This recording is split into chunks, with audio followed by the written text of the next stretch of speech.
Hello to everyone on the internet, how you all doing today? It is TheBritishRunner here, and in today's video I'm doing a reaction commentary to a review on Case Animatronics called Case Animatronics Xbox One Quick Taste by XBLA fans or Xbox Live Arcade fans.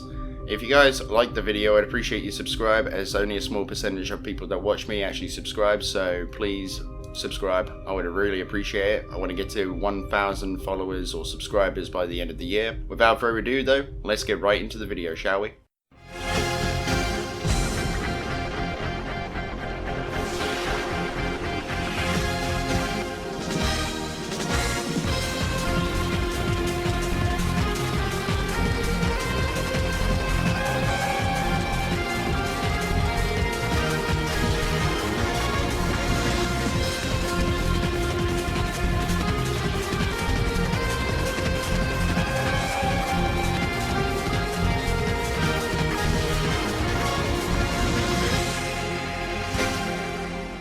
Hey everyone, ZeroJD here with the XBLA Fans channel. Here we give a quick taste of Case Animatronics. You're probably wondering, Zero, what crazy resolution are you recording this at? This is at 1080p. This is what all the text looks like in game for any time someone talks or does something. So this game is a Five Nights at Freddy ripoff, along with a whole bunch of super cliche horror movie stuff ripoff. So as you just heard, he says that this game is a Five Nights at Freddy's ripoff.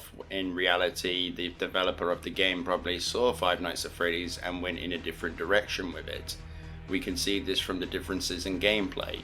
With Case Animatronics, it's more of a horror experience, and with exploration elements put into it, like in games such as Alien Isolation, Amnesia: The Dark Descent, and the Penumbra series. However, Five Nights at Freddy's is a 2D click and point horror game with resource management elements in the game as well. Like, say for instance, the power itself. You need power to be able to operate the camera system to monitor where the animatronics are going. You need power to use the lights at the end of each doorway to make sure the animatronics aren't there. And you also need to use power to shut the doors if the animatronics get too close to your door, basically. So there is quite a contrast between the two titles. Oh yeah, this game looks terrible, by the way. To play. Spooky. Alright, let's go. So I've played this section a few times just because it really doesn't tell you where to go or what to do. So my first goal was to actually turn on the power, which is the fuse box, which I refer to as a plate. I have been now told to find the second plate with no indication of where that may be. My only guess is that the door that this animatronic opens is where I need to go. He's going to come through the door and walk right past us. There he is. Look how terrible he looks. Let me just stop you there and point something out, yeah? If you're going to continuously say that this game looks bad, it sounds bad, it is bad, yeah, it's a Five Nights at Freddy's ripoff, I would like to point out when this game was released. The 3rd of August 2016, your video was uploaded on the 18th of August 2019. Isn't that a bit weird that you're just going out of your way to trash a 3-year-old game when its revenue's probably already hit its peak? That is so hilarious, isn't it? Also, I love from this point that he just says that the game doesn't hold your hand for you and doesn't tell you where to go, what items you need, what to do, and all that stuff. It's called exploring the environment for yourself to figure out what you're supposed to do next. It's kind of what old school games did, but hey, we can't all have the silver spoon in our mouth, can we, mate?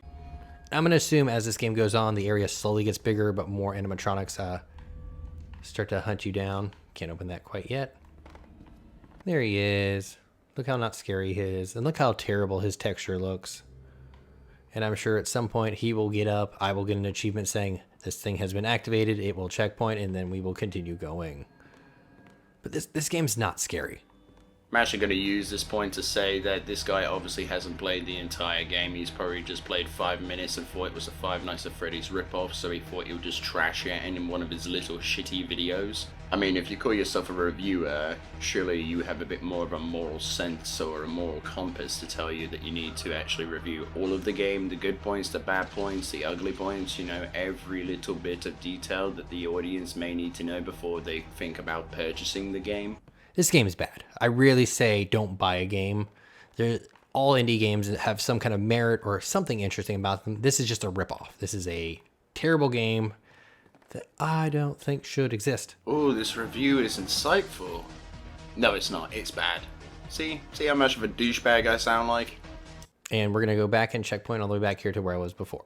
But yeah, I have almost no interest in I actually have no interest in continuing this game once I make this video. And I advise you to not buy this game, even on a discount. You know, this is the whole sad thing about this video, is the fact of the matter is that they just don't actually review it. They just talk about the bad things. They won't talk about the good things. They'll talk about the bad things, trash it, because their Lord and Master Scott Cawthon, yeah, was the first person to create a horror game starring animatronics. This is the lowest point of low for any reviewer, to put your own personal bias into the review, not, you know, review the good things, the bad things, any of that. Yes, you can be critical about certain things, however, you know, you need to actually look at the good things as well. You know, that's not good criticism at all. And it's just a dick move to tell anyone not to buy the game because you don't like it. It just shows how much of a prick you truly are. My only idea is that I need to follow the path that he took to get to me and try to sneak past him, quote unquote sneak past him, and do whatever, but there's no indication of what to do.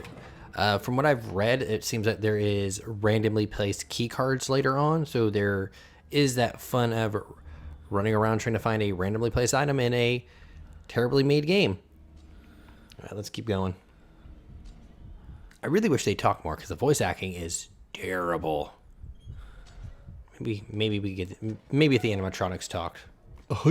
So the game was made poorly, the voice acting is bad, but the fact of the matter is, yeah, that this game was made in 2016 with the sole purpose of being a prologue to the second game itself, yeah, in a promo.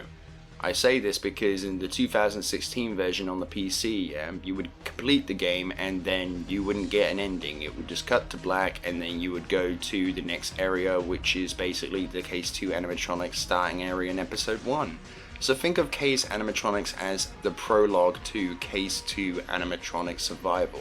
That is essentially what Case Animatronics is within the story. It literally is just a prologue. So this guy is sitting here complaining about how the prologue was made very poorly and all that stuff. And yes, maybe it was, and maybe the voice acting could be a lot better, but however, at the same time, this review could be 10 times better than what it actually is. So in a nutshell, this guy's a Five Nights at Freddy's fanboy looking to try and make a quick buck basically by making this shitty review of Case Animatronics when he didn't even go through the entirety of the game. You can clearly see that through his entirety of his review. He didn't play to the end of the game, he got lost in 15 minutes and he decided to give up. Is that a credible source? I don't know, but I'll let you guys decide what a credible source is in the comment section down below. Thank you all so much for watching my critique of this video. Subscribe for more if you guys did enjoy, and also at the same time, like the video. I would really appreciate that too. It lets me know if you guys want more of this type of stuff, and I'll try and make more of this in the near future.